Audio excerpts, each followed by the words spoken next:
atividade e recorrendo à prece,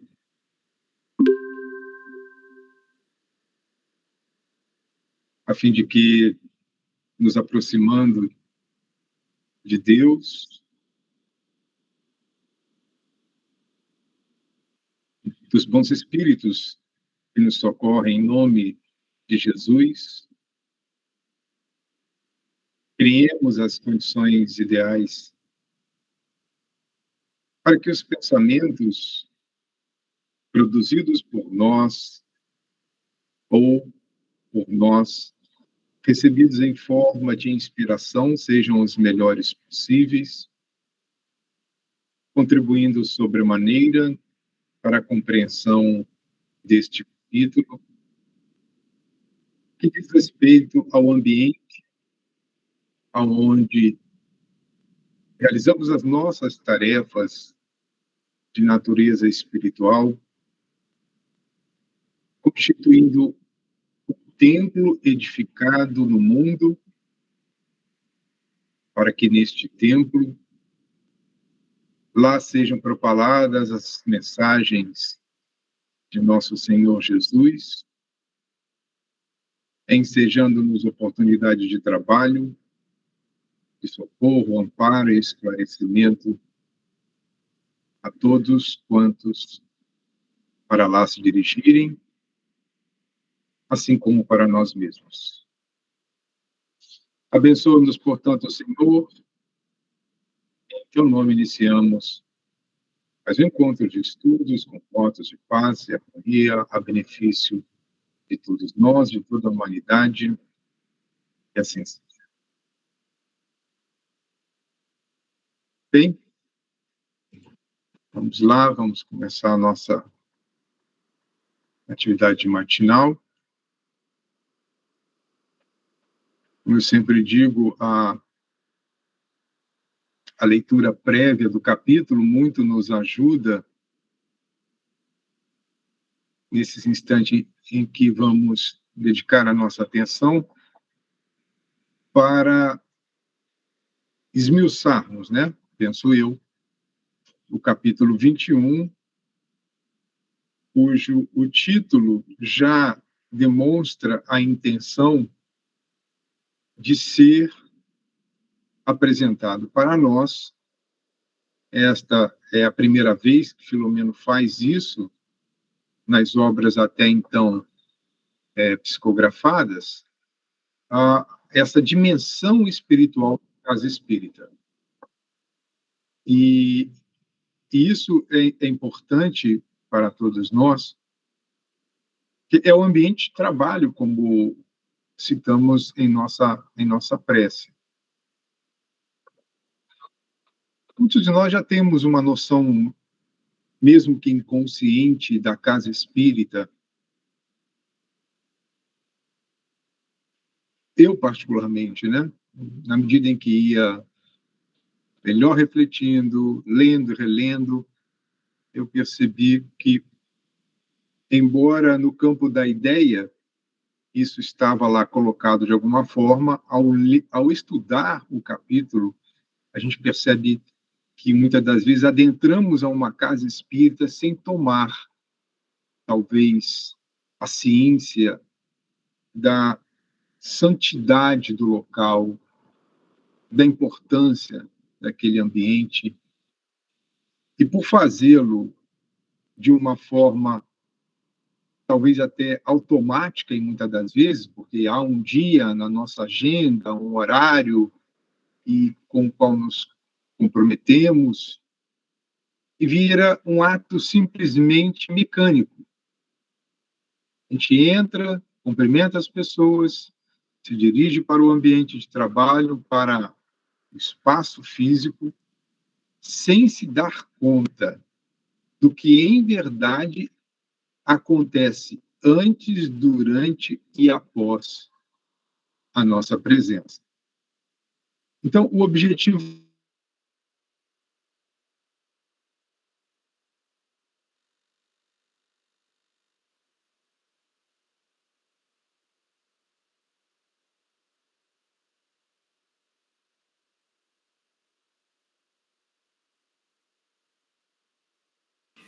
Gente, Marcos travou, ele tá vai entrar de volta, tá? Vamos aguardar um minutinho.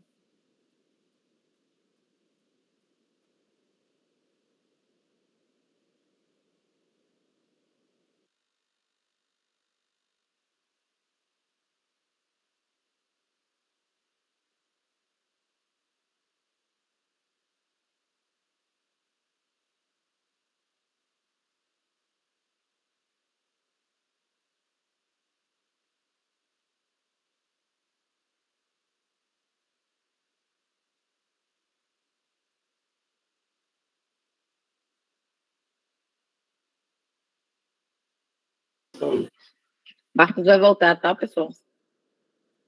A internet dele que hoje não tá bonita, não.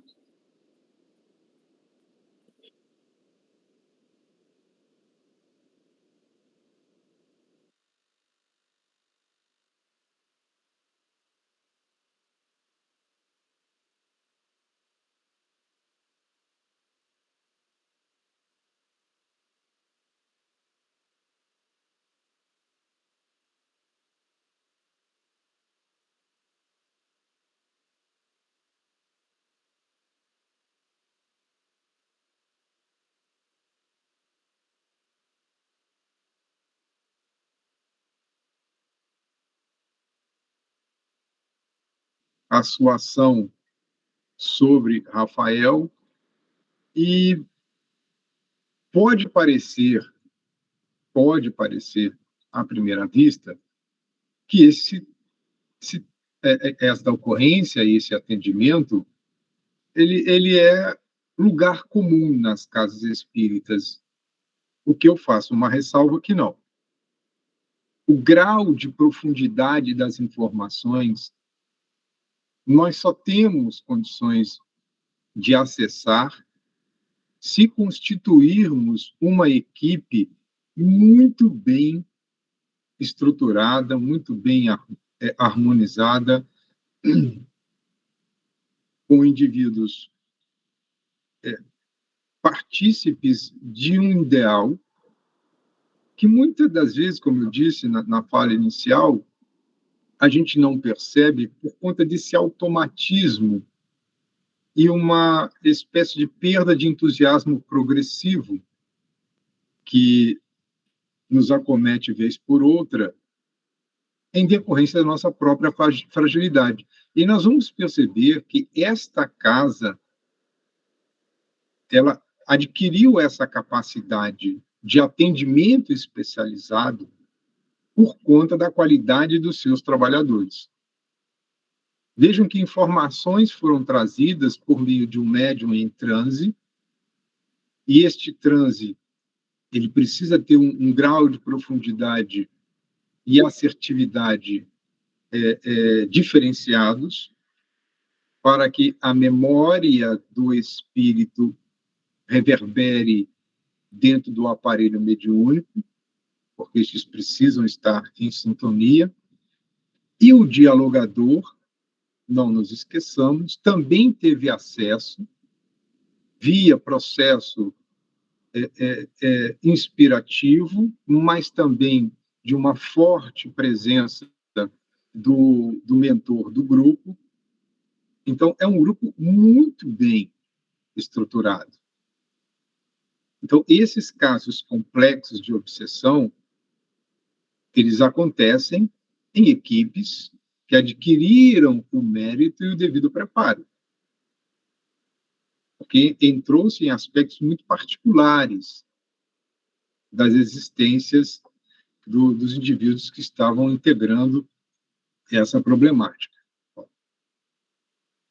E Filomeno, portanto, inicia este estudo falando a respeito de que, finalmente, Artêmia e Ermelinda, ou Dona Artemis, né, Artêmia, Dona Artemis e Ermelinda, elas perceberam e compreenderam que o processo de Rafael tinha uma causa justa e, portanto, era meritório a todo o sofrimento que ele passava naquele momento. Então, me remonta a 2001, e por isso que eu trago esse recorte à esquerda, quando pela primeira vez eu participei de um seminário do Projeto Manuel Filomeno de Miranda, e esta foi a fala do seu José Ferraz. Os objetivos de uma reunião mediúnica. A instrução dos participantes.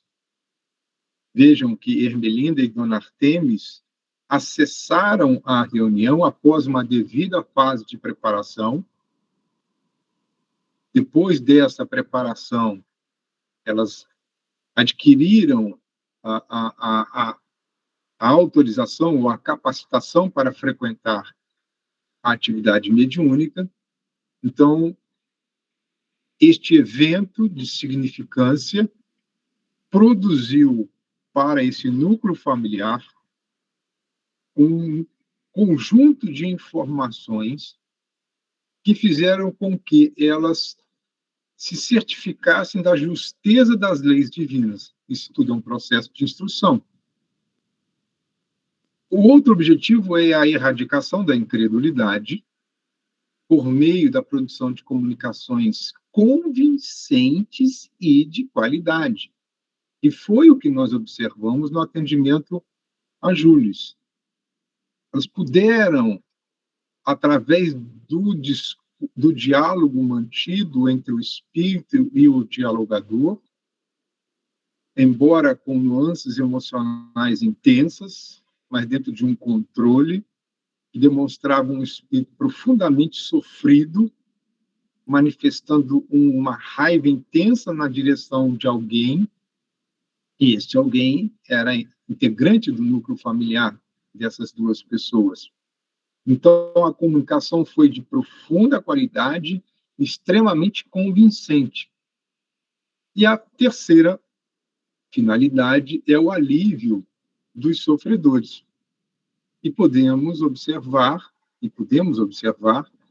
que Jules sai perfeitamente atendido, acolhido, esclarecido, em condições, portanto, de dar prosseguimento ao seu tratamento na dimensão espiritual, e os familiares, como já disse, cientes da gravidade do momento, mas agora encontrando uma causa para esse sofrimento familiar. Então, os objetivos da reunião mediúnica foram plenamente alcançados. Mas um fato também que eu gostaria de ressaltar é aquilo que se espera do indivíduo. É lógico, existem particularidades, existem exceções que, via de regra, elas são compreensíveis, mas espera-se que, terminada a reunião mediúnica, em sendo esta reunião à noite, nós demandemos o lar, nos alimentemos de forma a mais equilibrada possível e busquemos o repouso do corpo físico. Essa sequência não foi nenhuma nem duas vezes em que eu ouvi pessoas comentarem que, ao sair de casa, por força das convenções sociais, havia uma determinada atividade para a qual demandariam. Não estou aqui estabelecendo julgamento a quem quer que seja. E eu sei o quão é complexa essas questões de natureza familiar. Mas se isso está pontuado, é porque tem um objetivo. E, via de regra, nós buscamos o repouso do nosso lar, mas não realizamos o devido preparo para o ato de dormir. E daí, com muita dificuldade, nós criamos as condições para dar prosseguimento àquilo que realizamos na instituição. Nos perdemos em entretenimentos que não agregam, naquele momento, nenhum valor à experiência anterior, em leituras, às vezes, fúteis, em ocupação do tempo, que não nos possibilita a continuidade da tarefa iniciada a questão, talvez, de horas, minutos atrás. Esse é um ponto apenas para reflexão. A partir daí, o autor espiritual passa a nos apresentar as dimensões da casa espírita. Ele inicia numa abordagem as dimensões de natureza espiritual. Lentamente, ele vai nos passando uma informação de que, embora todos nós já saibamos disso, isso eu pelo menos já ouvi inúmeras vezes, mas a casa é planejada primeiramente no plano espiritual. Mas Silvano vai trazer algumas questões que são interessantíssimas e que validam determinadas casas, e porque estas casas avançam na linha do tempo e outras não. Então, essa dimensão da casa espírita, ela não se resume às paredes da construção temporal, as edificações que fazem com que os espaços possam ser ocupados da melhor maneira possível. Vamos perceber também, durante esse capítulo, que há um planejamento antecedente.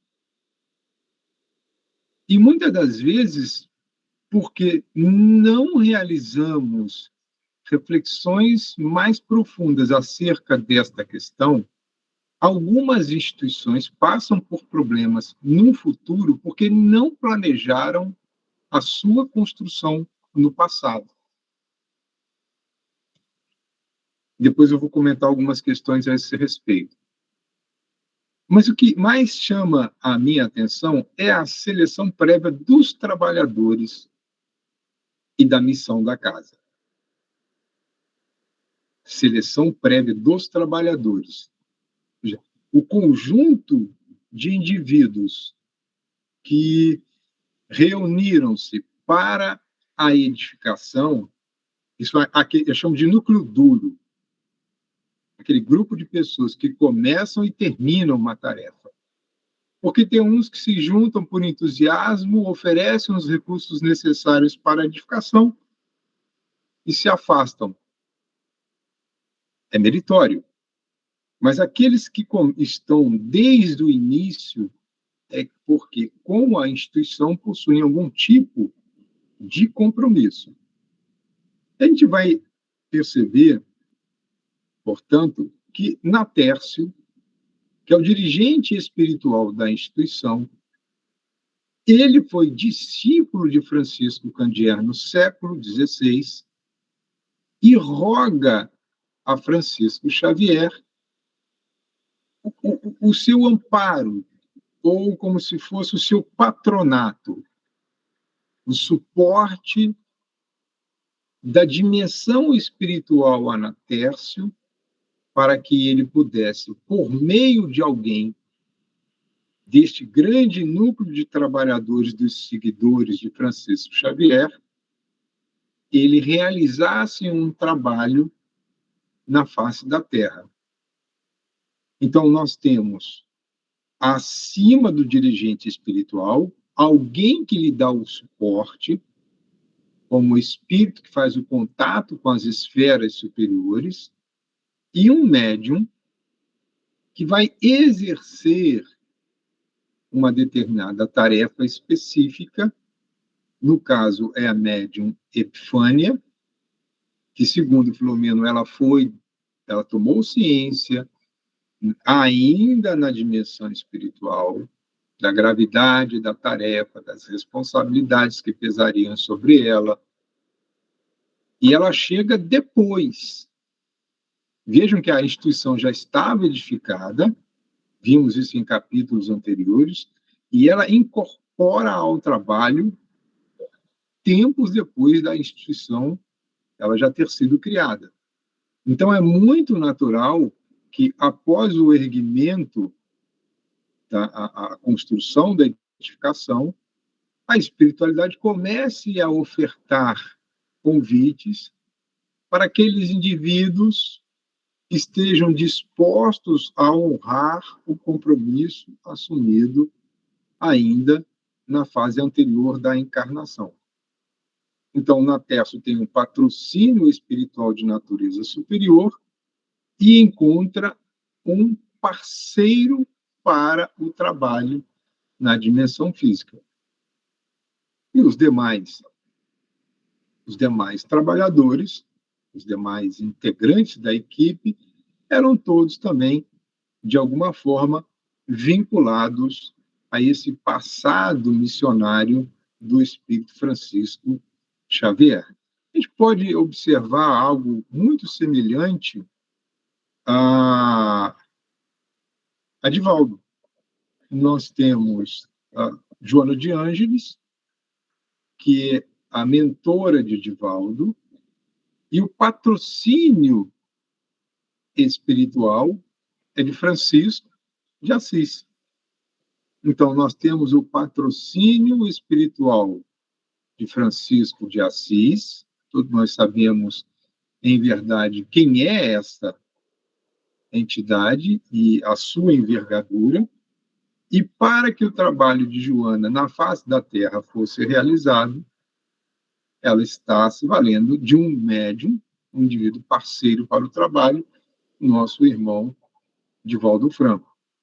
Então, essas instituições que têm representatividade no nosso movimento, que realizam trabalhos de envergadura, elas não foram edificadas ao acaso. Precederam um planejamento, uma visão de futuro que muitas das vezes nos falta porque iniciamos a construção de uma instituição movidos simplesmente por um entusiasmo. Sequer pensamos nos trabalhadores encarnados, quem fará parte da nossa equipe, quem fará o quê, quem será responsável pelo quê. A questão da boa vontade, e isso vem sendo cada vez mais difundida, a boa vontade ela é importante porque é o primeiro impulso que coloca o indivíduo à disposição para o trabalho, mas boa vontade só não basta mais. Não é mais suficiente. Mas para aceitar este patrocínio, nós vamos perceber que há alguns condicionantes em relação a essa perspectiva de trabalho. Tá? O primeiro dele é que o nobre espírito Francisco Xavier vai chamar a atenção para a questão. Deixa eu só desligar aqui, gente. Para um assunto que eu acho interessantíssimo. A instituição deveria privar pela preservação do Evangelho em suas linhas puras e simples, num clima de austeridade moral e disciplinados serviços iluminativos. É lógico que os socorros materiais seriam decorrência natural do serviço espiritual, que é prioritário. Ou seja, desculpe, este amparo de natureza material, ele pode ser prioritário, pode ser imediato, mas não é o preferencial. E a gente observa, muitas das vezes, que nós invertemos o processo. A gente passa a dar mais importância às questões que dizem respeito às necessidades materiais, em detrimento daquelas que são o objetivo primeiro da doutrina espírita. E aí, Filomeno faz alguns destaques, sobre estes eu faço alguns recortes, chamando-nos a atenção que a maior carência ainda é o pão de luz. A maior carência ainda é o consolo de natureza moral. Né? E muitas das vezes, esses primeiros deveres do esclarecimento, de chamar a atenção a um indivíduo de que ele se encontra em uma determinada situação adversa, não é porque ele está sendo esquecido por Deus, ou é um infortúnio, ou é Satanás que lhe consome a existência. Né? Então, muitas das vezes, esse processo de consolação moral, eles são substituídos por outros de caráter secundário, referentes ao corpo. São sutilezas que nós precisaríamos refletir e discutir, porque nós criamos determinados mecanismos dentro das nossas instituições que muitos se assemelham àquelas perguntas que eram feitas a Jesus, a exemplo, Senhor, os teus discípulos não lavam as mãos antes de comer. Ou seja, nós começamos a ter uma preocupação muito mais com as questões externas referentes ao corpo do que aquelas internas que dizem respeito à nossa alma. E aí Filomeno chama a atenção para um texto, a um pedaço do seu texto que é bastante significativo para nós. A pretexto de atender-se à aflição, à fome, à enfermidade e à dor, muitos cristãos se detêm na terapia externa, como estava falando, sem averiguarem as nascentes do mal. Porque é preciso que nós tenhamos a compreensão de que o momento atual é o resultado de um passado construído. Então, o presente sofre a demanda do passado. Não é que isso não seja importante e mesmo necessário de ser mitigado, ou seja, a aflição, a fome, a enfermidade e a dor, mas é nós não constituirmos isto como algo de suma importância, de urgência, em detrimento da explicação para as almas que nos buscam, de que esta aflição ela tem que encontrar o consolo nas obras. Jesus está aqui para primeiro nos alimentar o espírito. A gente realiza um trabalho aos sábados, hoje à tarde teremos um, e é interessante porque passamos 50 minutos falando sobre o Evangelho, a sua aplicabilidade no dia a dia. São pessoas que demandam alguma atenção em relação à sua condição social. Mas tem vezes que eu olho para aquelas criaturas e eu não sinto uma conexão, não é comigo, é com a fala. Algo que não há um movimento interno no sentido de mudar aquela condição. Porque, via de regra, as perguntas, os questionamentos são sempre os mesmos. São sempre os mesmos. Nós vamos desistir? Não, nós vamos insistir. Agora, condicionar, como eu tenho dito sempre, se nós começarmos a trocar presença por algo, é porque pode ser que essas pessoas que estão demandando a nossa casa, elas não estejam fazendo para buscar o alimento espiritual, mas sim, ali estão apenas porque, ao findar de um período, receberão algo em troca. Uma cesta básica, aquilo, acolá.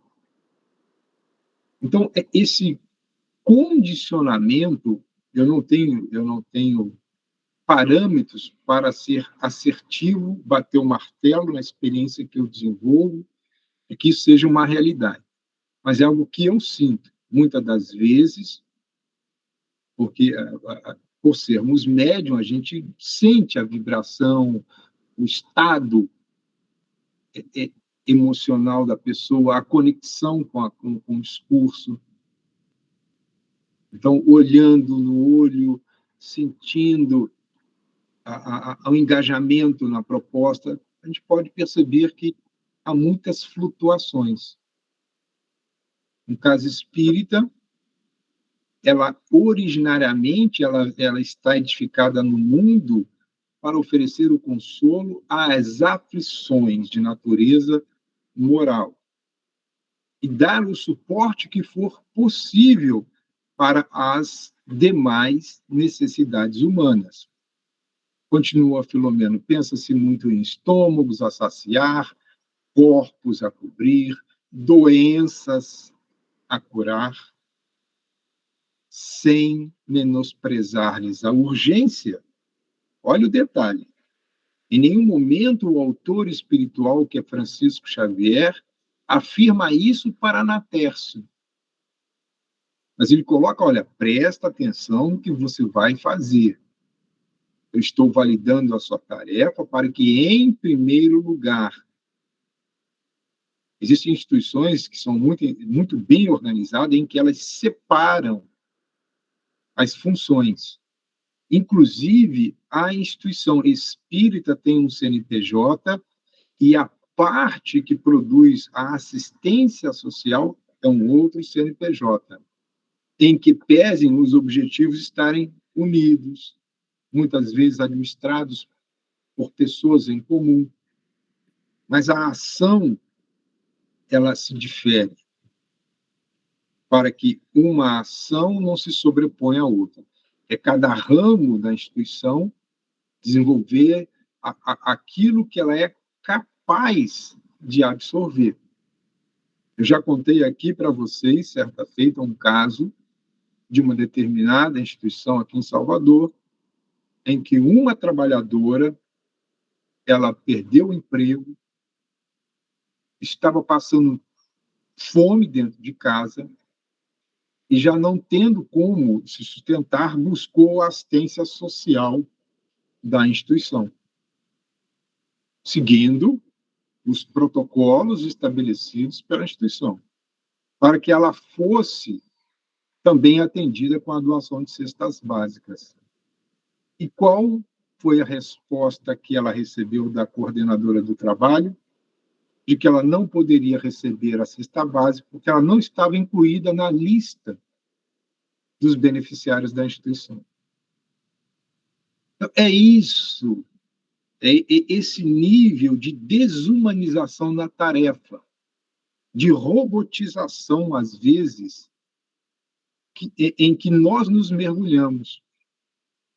Alguém chega em estado de necessidade e era um trabalhador da própria instituição. E a esta foi negada a doação porque não estava na lista dos beneficiários. Ela não se afastou da instituição. Na instituição continuou. Mesmo sofrendo, depois de anos é que ela contou essa sua experiência. Então, há um chamamento neste capítulo, porque é um perigo que nós corremos. E é sobre este perigo que está o destaque abaixo. Os compromissos materiais de assistência social na sua dinâmica de crescimento incessante, ou seja, o estado de empobrecimento de uma sociedade demanda que as criaturas busquem o socorro. E no bairro onde nós estamos atuando, já ouvimos e eu já presenciei em atividades espíritas pessoas que iam na nossa instituição e, qual não foi a minha surpresa, Na outra instituição, lá estava a pessoa também frequentando para receber uma doação a mais. Então, é preciso que a gente tenha, assim, não é a insensibilidade, mas também nós não fomentemos esse círculo vicioso dos eternos pedintes, que migram de instituição em instituição para receber os benefícios. Eu aqui não quero entrar no mérito, no estado de necessidade das pessoas. Por isso que essas instituições, essa dinâmica crescente da demanda social pode dificultar a livre ação moral de muitos trabalhadores honestos. Porque algumas facilidades ou alguns caminhos alternativos, vez por outra, nós somos convidados a percorrer para aumentar o volume de doações, para aumentar o volume de recursos, que parece serem insuficientes para o provimento das necessidades que nos chegam. E é este chamamento de atenção que faz Francisco Xavier.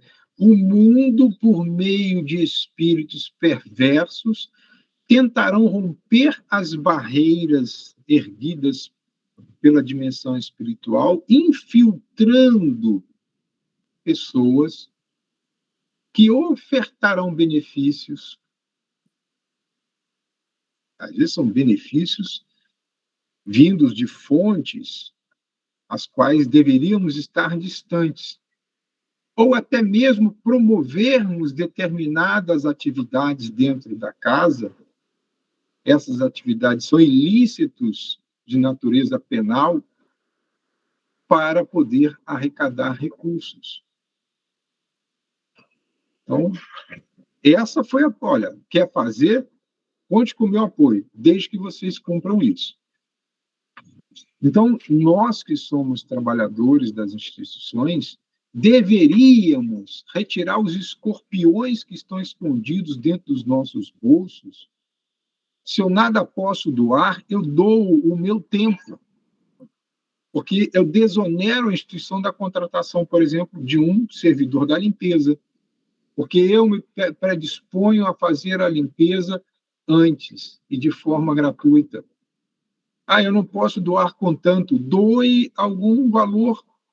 Abra mão de alguma coisa em benefício de uma coletividade. Porque todos demandamos uma casa espírita, todos consumimos água, papel higiênico, copos descartáveis, a luz. O aparelho quebra, precisa ser consertado, e dinheiro não cai do céu. Só que nós não podemos nos valer de determinadas fontes de recursos que não agregam valor moral à obra. Então, é essa chamada de atenção.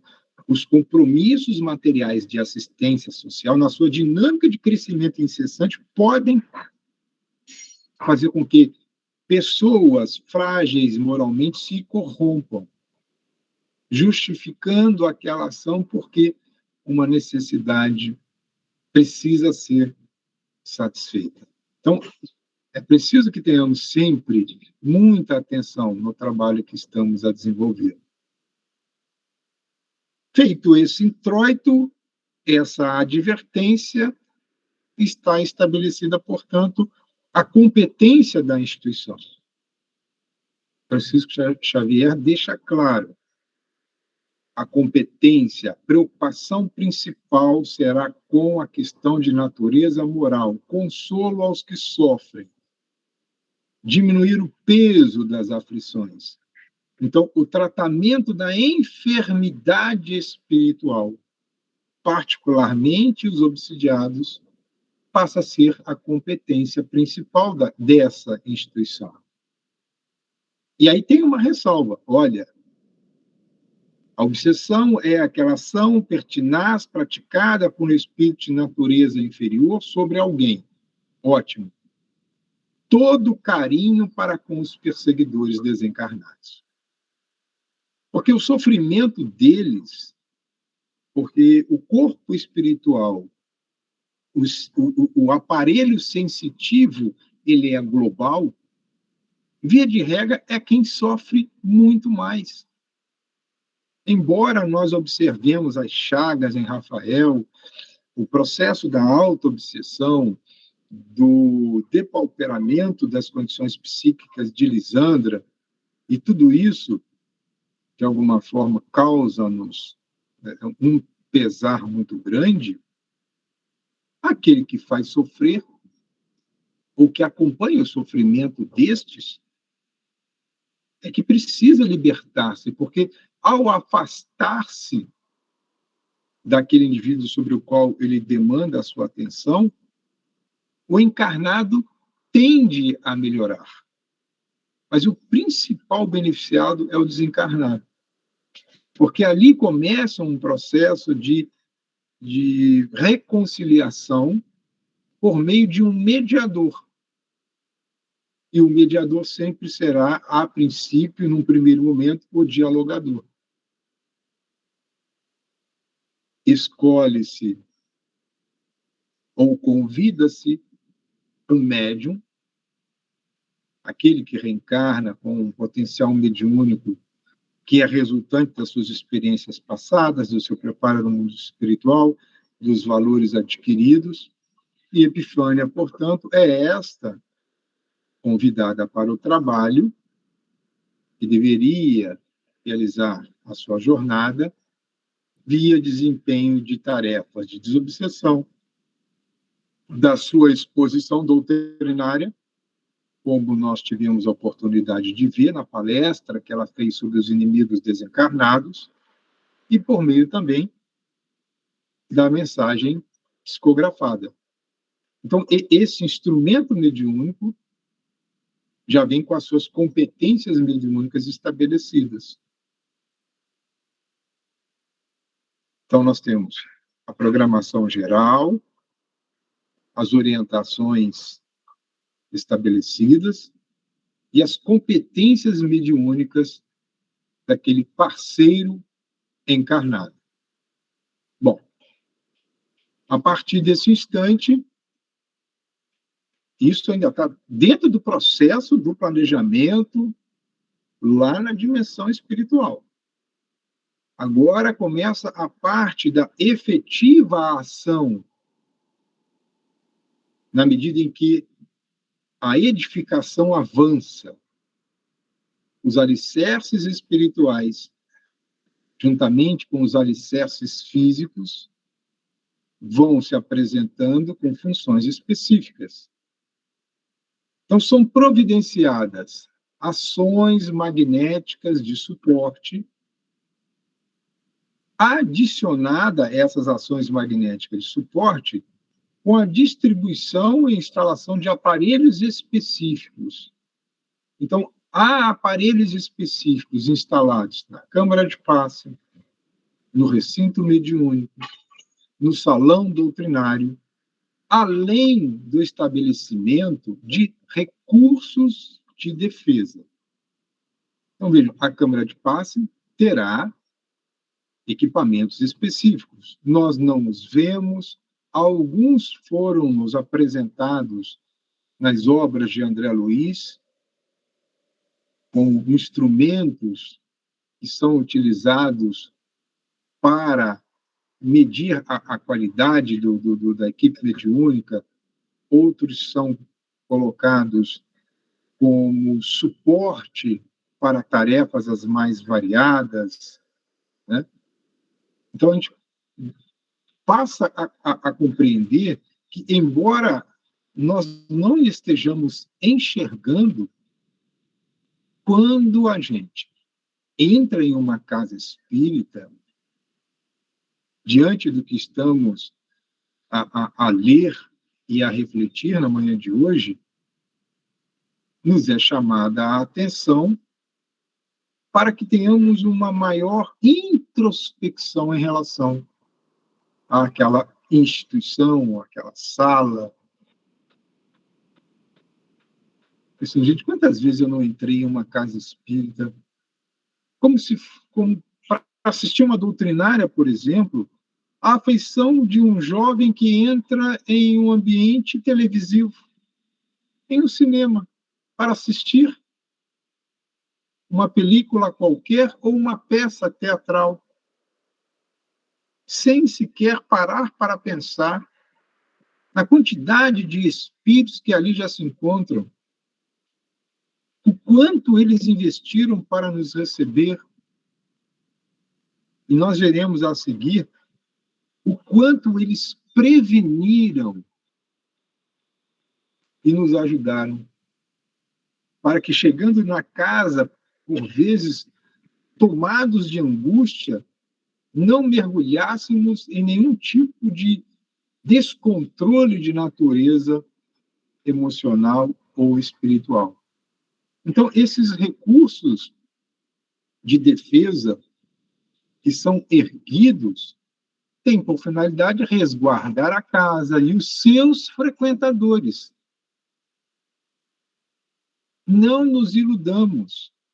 Quantas vezes nós programamos para ir a uma casa espírita, antes de sair de casa, nós desistimos, surgiu um evento impeditivo, entre aspas, ou mesmo no caminho algo acontece que nos desvia, desestimulando-nos a cumprir com o que anteriormente fora planejado por nós. Esses eventos adversos surgem.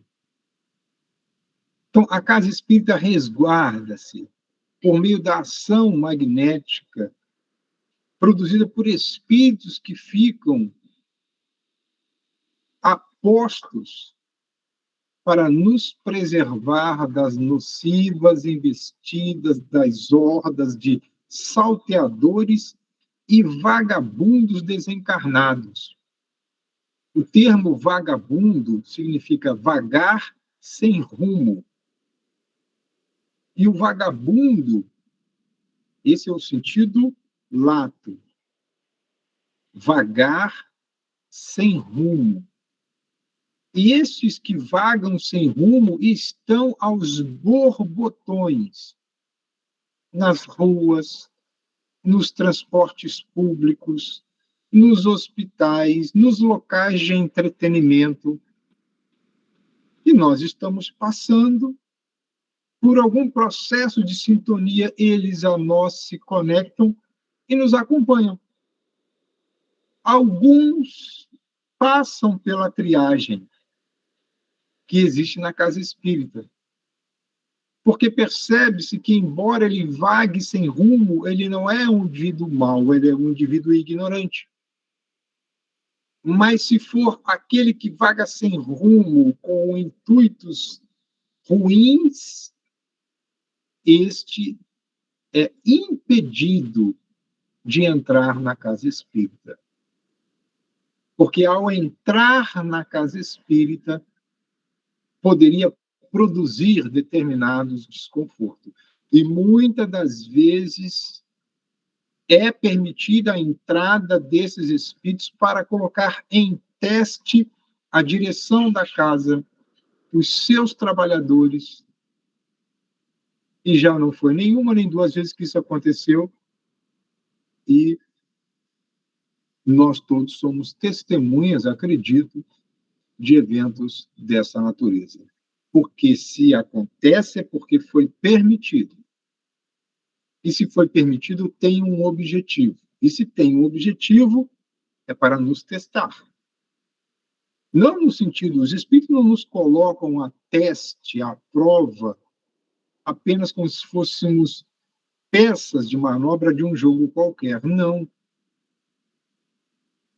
Eles testam-nos para ver o quanto anda a nossa humildade, o nosso preparo.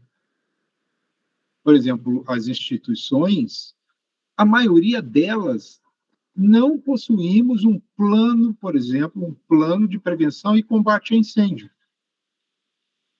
Imaginemos que se uma casa espírita, que tem 2 andares, pega fogo, como é que nós vamos atender? Por onde sair? Por onde evacuar? Então, esses planos de emergência existem no mundo espiritual, deveriam também existir. Olha, se acontecer isso, se alguém entrar em um estado de transe ou de sonambulismo mediúnico durante uma palestra, a maioria age por impulso. É preciso que a casa institua protocolos. Se acontecer isso, fulano, você, ou quem estiver no dia, e treinar. Se dirige, fica perto, oração, e os demais, a atividade continua. Se necessário for, a gente, com muito zelo, afasta a pessoa daquele ambiente, leva para uma sala reservada. Mas se deixar ao sabor dos ventos, nós colheremos tempestade. Então, há uma preocupação com os alicerces espirituais, mas há um também em relação à construção física. E um detalhe que me chamou muita atenção foi o primeiro: cuidados em relação à aeração. Certa feita, eu fui realizar uma tarefa em uma instituição espírita que praticamente todas as dependências estavam mofadas. Mofo. Eram manchas nas paredes e o odor era um tanto quanto desagradável. Justamente porque nós começamos uma tarefa com muita boa vontade.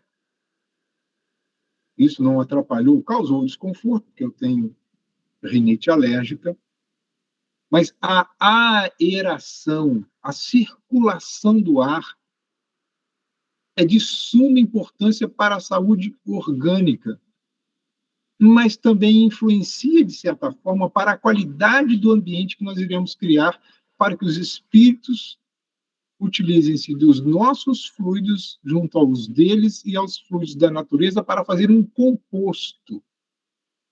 O ar precisa circular. E aí a gente começa, eu faço uma dependência aqui, depois um puxadinho para lá, quando vê, não tem parede, não tem janela. É um monte de espaço fechado, encerrados em si mesmo. E nós tivemos esse momento pandêmico que botou em xeque muitas casas. Porque eu preciso ter espaço para as pessoas. Mas o que é que faz com que os micro-organismos se dispersem? Circulação do ar. E a maioria das instituições não se pensou nisso. Então, não é uma crítica às instituições já constituídas.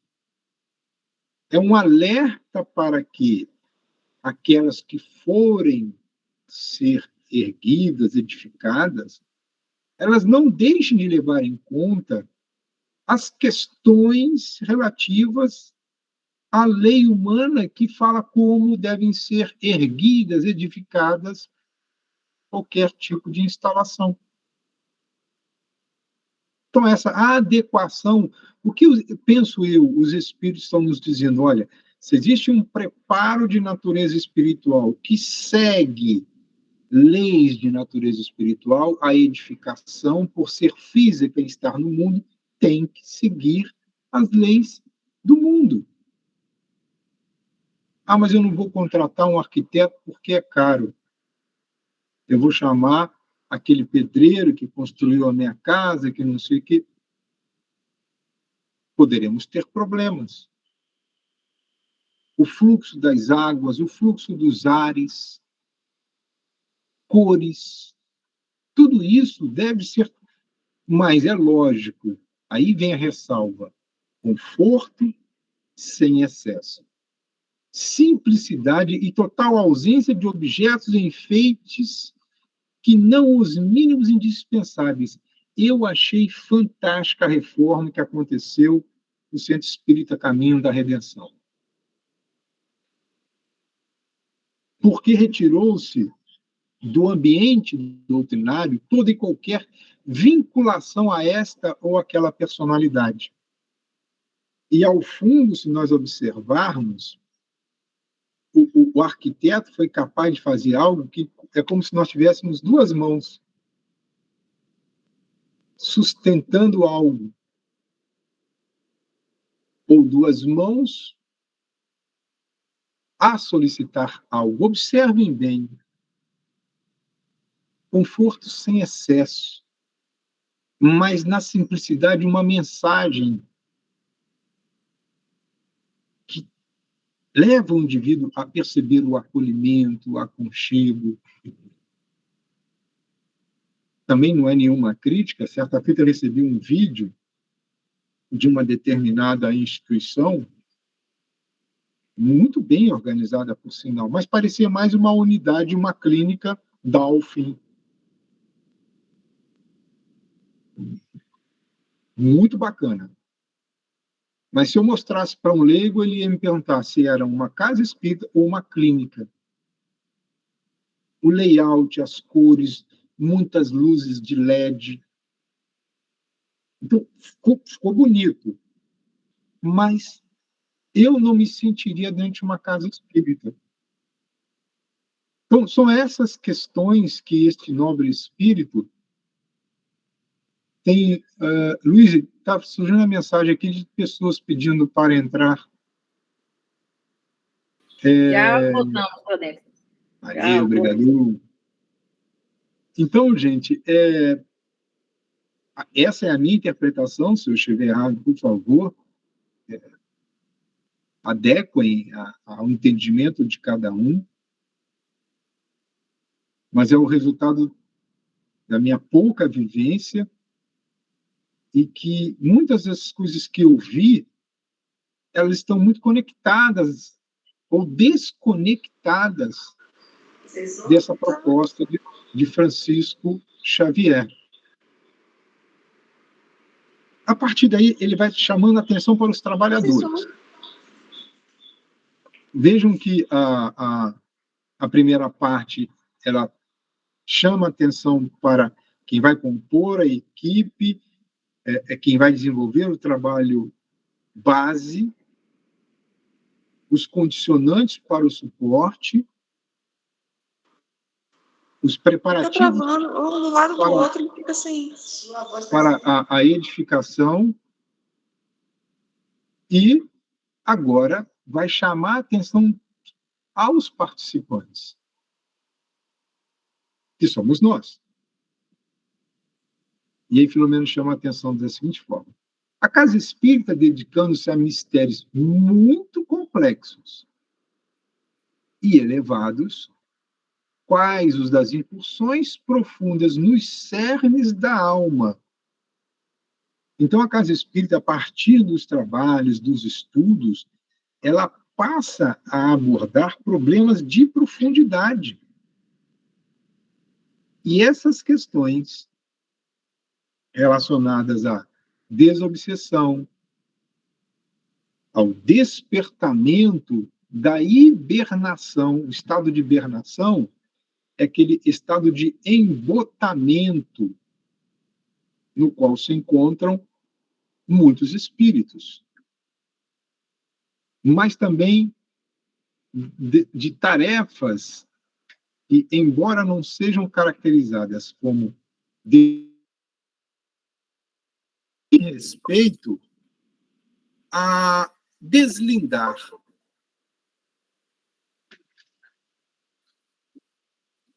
é como se nós fôssemos quebrando pequenos vínculos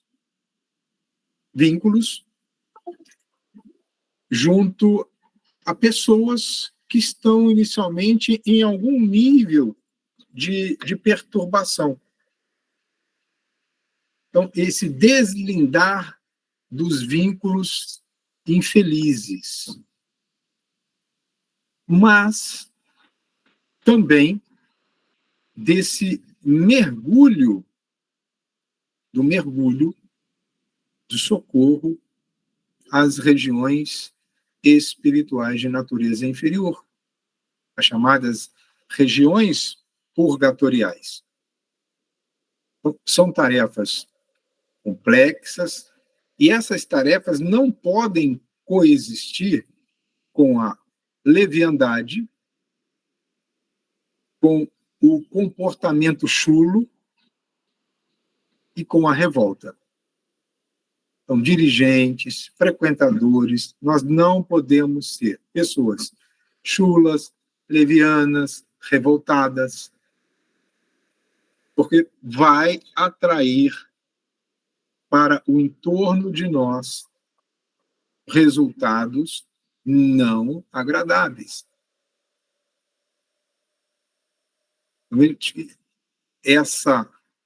Há um aumento progressivo na informação, convidando-nos, nós trabalhadores e dirigentes, a percebermos a importância desse trabalho para as nossas almas. Vejamos, esse trabalho todo realizado pelo mundo espiritual, em especial os trabalhos de magnetização e da edificação de um sistema de defesa, tem por finalidade impedir, preservar-nos e preservar a instituição espírita de que ela fique contagiada de larvas mentais que são conduzidas ou estão adesas às criaturas que entram nas instituições. Igualmente, das ideoplastias perniciosas. Eu chego na casa espírita com ódio em relação a alguém. Aquele ódio constrói em minha mente uma imagem que representa o que eu penso a respeito daquela pessoa. Interessante que às vezes a gente entra nesse estado de descompensação emocional em relação ao outro, quando entra na casa espírita, aquela ideia vai se esvaecendo. Eu até me esqueço que eu estava, de alguma forma, insatisfeito com alguma coisa, porque a ideoplastia perniciosa, por mim produzida, foi contida pelo sistema defensivo erguido pela instituição. Da mesma forma, as vibrações deprimentes, que caracterizam o meu estado emocional em dado momento, passa a modificar-se na medida em que o tempo de permanência na casa espírita aumenta. Então, eu posso chegar descompensado, sair mais pacificado, assim como essas fixações, que são aquelas ideias que permanecem como resultado de autoobsessão ou de um processo inicial de perturbação, elas são dissolvidas. Eu vinha com uma ideia fixa. Vários relatos já ouvimos de pessoas que chegaram na casa espírita, não sabem nem por quê. Havia uma predisposição ao cometimento do suicídio e aquela ideia simplesmente saiu das suas mentes. Então, o que se evita por meio desse planejamento todo é isso. Não fossem esses recursos de asepsia e o trabalho dos mentores da instituição, olha a ressalva, por cuja preservação todos devemos lutar. Todos nós devemos lutar por esta preservação, esforçando-nos. E aí vem, mas eu vou fazer isso de que maneira? Esforçando-me por manter um clima espiritual refazente, acolhedor, pacificante, inspirativo, a fim de que todos nós sejamos beneficiados. Muitas pessoas chegam na casa espírita, em especial as pequenininhas, nossa, que ambiente gostoso, estou me sentindo muito bem.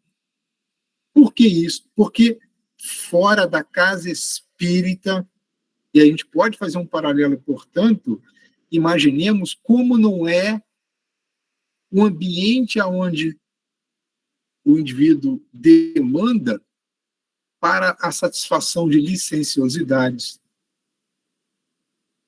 Uma festa dessas populares,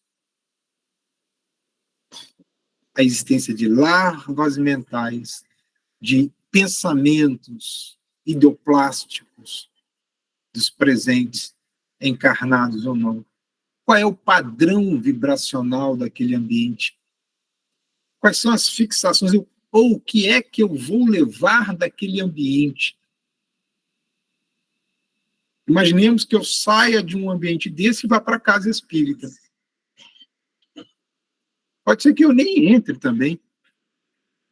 Mas os espíritos, por misericórdia, não, ele pode entrar. Agora vai ser um processo de descontaminação impressionante. Vai dar muito trabalho. É como se nós chegássemos com um conjunto, o nosso corpo espiritual e o nosso campo mental repleto de micro-organismos com um potencial de contágio imenso. Uma pessoa que chega nessa condição em um hospital, ela não pode ser colocada direto nas salas de cirurgia ou nas salas de pronto atendimento. Ela deveria ser conduzida para um ambiente de descontaminação. Por exemplo, quem sai esses eventos cataclísmicos, ou de natureza geológica, ou de natureza climática, se a pessoa está completamente mergulhada em dejetos, em lamas, ela tem que, primeiro, em que pese a gravidade, ela tem que ser lavada, descontaminada, para posteriormente ser submetida às demais intervenções. Imaginemos que o mundo espiritual faz isso e nós não nos apercebemos. A maioria dos que frequentam a casa espírita não tem sequer noção do carinho que esses espíritos, do carinho com que esses espíritos nos revestem. Para encerrar o nosso estudo da manhã de hoje, o que chamou minha atenção também é que, na maioria das vezes, nós não nos damos conta de que, além de tudo isso, uma instituição espírita séria produz essa diversidade de apoios diversos. Aquela casa espírita, que ela está sob um patronato ou que já adquiriu confiança na dimensão espiritual, ela pode servir como pouso e posto de socorro para caravanas espirituais em trânsito. Pode também receber trabalhadores que ficarão em estágio em nossas instituições, a fim de ampliar o seu conhecimento acerca de um determinado assunto por meio da observação. Vejam que Filomeno traz esse recorte e é justamente esta ação de apoio que é dada a André Luiz em inúmeras das suas obras. André Luiz vai a uma instituição, lá permanece durante um período, ao findar, escreve um livro. Filomeno de Miranda fez isso igualmente em obras posteriores. Ele passa um determinado período junto a uma casa, estuda um caso específico que é de interesse da sua lavra literária e apresenta-nos posteriormente. Mas também ela oferece espaço para aprendizes em exercício, que são espíritos que foram capacitados nas colônias espirituais e vêm estagiar conosco. Aí auxilia no passe, auxilia no sistema de defesa, vai auxiliar no atendimento fraterno, no socorro durante as reuniões doutrinárias, mas também a casa espírita, vez por outra, e isso é muito interessante quando acontece esses desencarnes coletivos, e não passado muito tempo, um ou outro espírito começa a ser atendido aqui, acolá, porque possuidores de méritos e desencarnados em acidentes são credores de assistência imediata. Então, veja a importância disso. Os grupos mediúnicos compromissados, responsáveis, podem atender recém-desencarnados para ajudá-los na readaptação à realidade espiritual, diminuindo esse estado de perturbação em que mergulhamos quando sofremos um acidente e desencarnamos de forma violenta.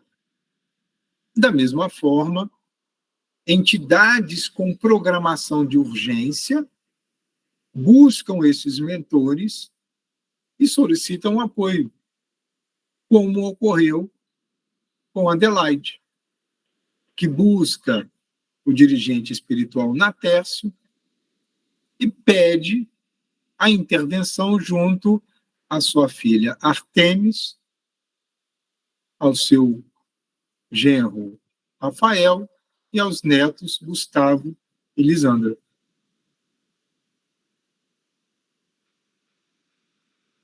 Está aí a riqueza do trabalho espiritual. O quanto nós ainda precisamos abrir os nossos olhos físicos e tentarmos perceber essa dimensão espiritual.